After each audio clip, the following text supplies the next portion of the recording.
And if you've created a keybind set that has allowed you to do all of these in a fluid motion, subbing them in and out just makes it even easier for you. Yo, what's up, boys? Back at it with another keybinding video. We're going to talk about the Rogue's sequential keybinds and how it affects you and how you keybind your Rogue. And we're also going to talk about my focus macros that I use in Arena. So let's jump into it. So I don't really see a lot of people talk about the core foundational sequence of a Rogue. And what this means is these are the core abilities that allow a Rogue player to flow. You're probably thinking, well, what are these abilities? The main core is going to be Trinket. And the reason why Trinket's in there and it's number one is because it's the most fundamental ability that allows us as Rogue players to initiate a go or to create any sort of chain sequence of abilities. Now, again, Rogues are a combo point, combo building class. Everything that we do adds up. So Trinket is literally the initiator on that sequence. And it is like the number one. So that's why we have it there. The second one is going to be Vanish. The reason why Vanish is number second is because this allows us to turn the tables. This allows us to either go or create a CC chain. And these are essentially the biggest catalyst to everything else that follows through. So we have Trinket and Vanish for the first two. Then we're going to add premeditation in there because that is an ability that is used on goes or for any sort of fast-paced setup where you're opening on someone and you want to get those combo points up. So that keybind always needs to be there if you need it. And then we're going to have cheapshot and garrote. Those are our stuns and our initiate silence. This initiates us or it allows us to do peeling. So again, this is the core sequence. So when you're thinking about keybinding your Rogue, these are the main ones that you need to think about. And so now you're like, okay, I have some sort of idea on where I want to put these. Now let's expand on it and let's really start to deep dive on adding to this sequence so you can kind of get an understanding of the different plays that you need to do as a Rogue. And then you can start to keybind accordingly what feels comfortable to you and what makes the most sense. Now, just a little side tip note, I like to keep all of my foundational core sequence bindings on one key press only. So no shifts on any of these. All of mine are on one press buttons, either Q, R, T, A, D, F, C, V, or asterisk, or whatever the thing is next to the one. Just wanted to slide that tip in there. But again, this is whatever feels comfortable for you. I just want to give you actual playthroughs of buttons that you will press in consecutive order when you're doing really, really high tier plays. So it allows you to play the Rogue at your fullest and you don't feel like you're wasting your time or you're nervous about making a wrong decision on a particular bind just because you don't know the knowledge of like when you would actually use this. Next thing we have that we want to add to the sequence, we want to add shadowstep to the sequence. We're going to Trinket, Vanish, shadowstep, Premed, cheapshot, or garrote. And then we're also going to use our on-use Trinket. So I'm adding two in there. It's going to be shadowstep and the on-use Trinket at the end of the sequence. Now, the end of the sequence with Trinket, that's usually when you're starting to do some DPS. So that's not going to be like a super high up, but it's going to be there because it's going to be through pretty much the end tail of every single sequence if you're going to be going on the offensive. But let's focus on the shadowstep. So we do Trinket, Vanish, shadowstep. When are we using this? Why does it make sense? Say, for example, you're in a stun. There's a mage that just blinked away. You need a Trinket, Vanish, shadowstep, and then Premed, garrote to go, or maybe it's a priest running away. Any sort of instance where you're getting peeled off, this is going to be your main sequence that you pretty much use to get to that opponent to create some sort of go or lockdown. The next one is going to be Cloak of Shadows. So now we're going to add Trinket, Cloak of Shadows, shadowstep, Vanish, Premed, cheapshot, garrote. So now you need to be able to press Trinket, immediately press Cloak to get off the dots, shadowstep, Vanish, and then Premed, cheapshot, garrote. And this is something that happens all the time. Say, for example, you're going up against a druid and you have fairy fire on you. You need to be able to Trinket, Cloak of Shadows, shadowstep, and Vanish before the rogue or whoever's on you can react fast enough and stop you. So you have to be faster than them. And that's why you need to think about these sequences when you're key binding to be like, oh man, like you don't know where to put Cloak of Shadows, or you're thinking like, oh, I can put Cloak of Shadows here. But then next thing you know, you press Trinket and then your cloak is like opposite from your Trinket. And now your Cloak of Shadows is short. So then your shadow step is short because you're reaching over. So this is where things start to come together. And let's add a little bit spice to it too, right?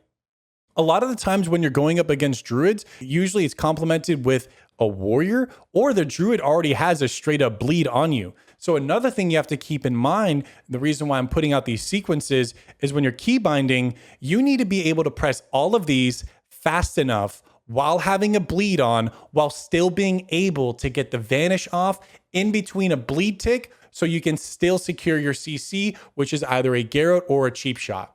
So what you're going to do is you're going to do Trinket, Cloak of Shadows, Shadow Step, Vanish, Premed, Cheap Shot, and or garrote. So I'm adding an additional note too. I will add all of these sequences in the comments below so you guys can just look at them and go through them while you're key binding, so you can kind of reference back like, oh, okay, this is another one. Because we're just going to go deeper and deeper and deeper. And this is just something that you can reference back to while you're key binding to be like, oh, okay, yeah, like this feels comfortable, or oh man, that was a bad bind. Like, no, we can't do that. So the next one adding to the sequence is going to be Trinket, Cloak of Shadows, Shadow Step, Kick, Tab Target, or Change Target, Vanish, Premed, Cheap Shot, or garrote. And so instance that you would use this, and these are all super common instances, and these are all super high executed plays that you're going to be using at the highest point of the ladder, or you're going to be using it on a lower point of the ladder and absolutely dominating your opponents. There's going to be many, many times where you have to Trinket, Cloak of Shadows, and then Shadow Step, Kick. So say, for example, you're on like a rogue and you're going up against a priest and you have a dot on. You need to be able to press Cloak of Shadows if you ever need to.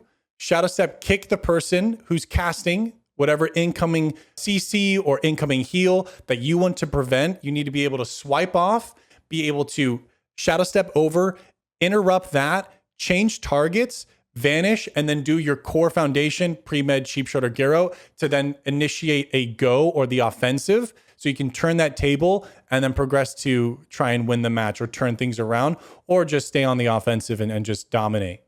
And then the next sequence would be to add gouge in there.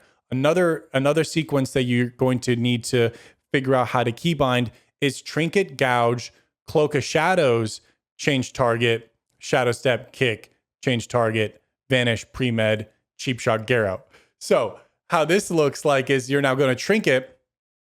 Say you're doing threes and you're wanting to set up a go. You need to Trinket, Gouge. Maybe you're going up against Roguelock Priest. You want to gouge the rogue, right? So you Trinket, you gouge the rogue. The lock has dots on you. You want to swipe those dots off. So Trinket, Gouge, Cloak of Shadows. You're going to change targets to the warlock because you just gouged the rogue. You're going to Shadow Step the lock, or maybe you can even do the priest. The priest is now healing. You Shadow Step, kick the heal. Then you change targets, Vanish, Premed, Cheap Shot onto the warlock, and then you use your PvP Trinket. Boom. That is a very normalized sequence that you're going to be continuously using. Again, these sequences are going to give you like a really strong foundational guidance on how to keybind your rogue the proper way that feels super fluid to you. This isn't any sort of reference guide of why I think R is the best Vanish or F or T or anything like that. This is literally the nitty gritty in-field use of keybinds to actually be a strong and good rogue that allows you to maximize the flow, and you're going to see and build the muscle memory on how often you actually use these things. So next up in the sequence, we have Trinket, Blind, change target, Cloak of Shadows, Vanish, Shadow Step, Premed, Cheap Shot, or garrote, and then use Trinket. So this is where it gets even more complex because now we're throwing in blind and circling back to the gouge too. You can throw focus in there. I do use focus gouge and I do use focus blind, and we'll focus on that at the end of the video when we do that. But now we're starting to incorporate more abilities in. So you need to be able to Trinket, be able to blind, tab, change targets, Cloak of Shadows if need to, right? Not all the time, but still need to be able to, and then and or Vanish, shadowstep if need to, Premed, cheapshot, and garrote. So what's great about this is regardless if you need to use any of these abilities in the sequence, whether you do or not, it's still a win-win for you because you've now created your keybinds to be able to be fluid while maximizing all of these presses. And if you've created a keybind set that has allowed you to do all of these in a fluid motion, subbing them in and out just makes it even easier for you. And then now it's just like clarity. That's all it is. It's going to be literally clarity for you. So another sequence is going to be Trinket, blind, and then again, or focus blind. And adding that, you can also do Trinket, blind, and gouge. So now you're doing a double setup CC. So now you can do Trinket, blind on the focus target, like the priest. Then you need to gouge the rogue. And then you have to maybe just do shadowstep, vanish, premed, cheap shot on or garrote onto the lock. Boom. You've now CC'd your targets and you're ready to go. And that's now a perfect setup. So changing gears from the adding to the sequential, we're now going to be shorting it into other little niches, not just expanding on the core one. Another one is going to be using evasion and ghostly strike with one another because they both give an additional dodge chance, which is great whenever you are going up against druids or warriors and you want to dodge the disarms and also rogues, any sort of melee. It's just really great to have. So that's another sequence when you're thinking about, man, where do I want Ghostly Strike? You want to have Ghostly Strike and Evasion on something that you can press together comfortably. Another sequence that you want to be able to do, Evasion and Sprint. These are something that go hand in hand with one another that you will be using sometimes both at the same time and others separately, but you can also slide those in. For example, you can do a Trinket and then instead of Cloak of Shadows, this sequence can be Trinket Evasion, right? Trinket Sprint, because maybe Shadowstep is down. So now you need to be able to Trinket Sprint and then move forward, or Trinket Evasion into a Shiv, right? Trinket Evasion Shiv, a lot of times when you go into twos, you're going to be using Shiv as sort of like a kiting thing, allowing you to either stay on your target or slow one target while you kill another target. Used all the time in BGs as well in threes. That's going to be it for the foundational sequence bindings. Those are going to be the main ones that I think, obviously there are more and there's different sequences that you can go on for days and days. But that to me is the core foundation of Rogue. Get a solid understanding on how you want to bind your Rogue to your liking. Now we're going to jump into my focus macros and what I use on my Rogue in Arena. So first off, we're going to use focus blind.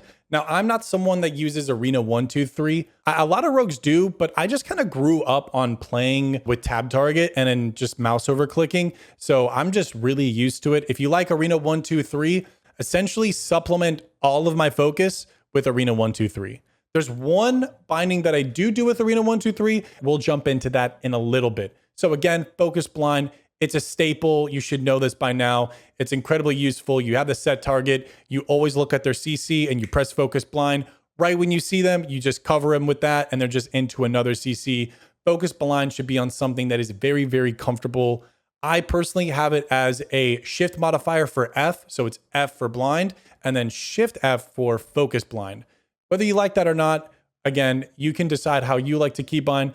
This is just what I do. Next up, we got the focus kick, another staple. This is something that you use all the time. Shadowstep kick is usually in conjunction with it, and that is why that is there as well. So you're going to be doing Shadowstep focus kick or just Shadowstep. Sometimes you do focus Shadowstep on a defensive play based on where your opponent, lol, get DC'd, based on where your opponent is, and you can use that as a defensive where you can kind of juke out your player, change your focus target, because usually one person's out of position, you focus step them and allowing you to get in line with your healer, and you can do some really cool stuff with it. So the next one we have is focus gouge. There are moments where you do use it, so I have that as well. So focus gouge, focus blind, shadow step, and kick. Not too many other focus abilities that I use. And then next up, we use focus sap.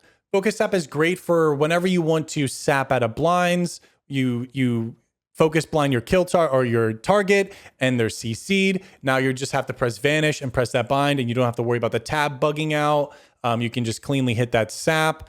And then another workaround too, if you don't want that, you can actually just use clear target enemy. The normal sap macro will actually work, but if you want to have it separately, you can do that. I use both, honestly, sometimes different occasions. It's really weird. But yeah, that's what I do.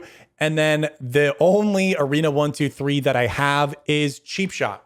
Now you're probably thinking, why just cheap shot, Shobek? The reason being is whenever I'm going up against another rogue, I want to be able to shadow step cheap shot them immediately.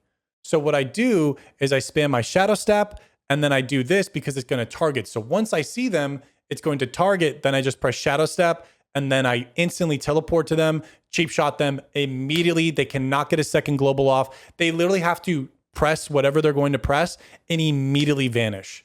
Like they don't even get an auto attack swing in. It's going to be so fast. So that's what I do to prevent any sort of rogues to getting a stronger opener on me, and allows me to be as fast, because they're going to be using this too. Whenever you see rogues like literally open, like if you open on someone and like you immediately get open on, you're like, what the hell was that, dude? They're using the sap, or they're using the cheap shot arena 1, 2, 3. And that's what they're doing, especially super effective in 2s, because it's literally just arena 1, 2. And then what I do is I do a modifier on my mouse. So I use this third button here. I use this third button that I personally have. And then I just use shift, control, and then that. So the normal press is 1, shift is 2, and then the control is 3, and allows me to be super fluid, super comfortable, and still like really crush it on those openers and be able to negate any sort of momentum. So that's going to be it, guys. I hope you enjoyed the sequence bindings. I hope it's given you some insight on how you are going to keybind your rogue. And again, if you guys liked the video, hit the thumbs up, subscribe to the channel. I'm back streaming, excited for season 2, and I'll see you all in the next one. All right, guys, take it easy. Peace.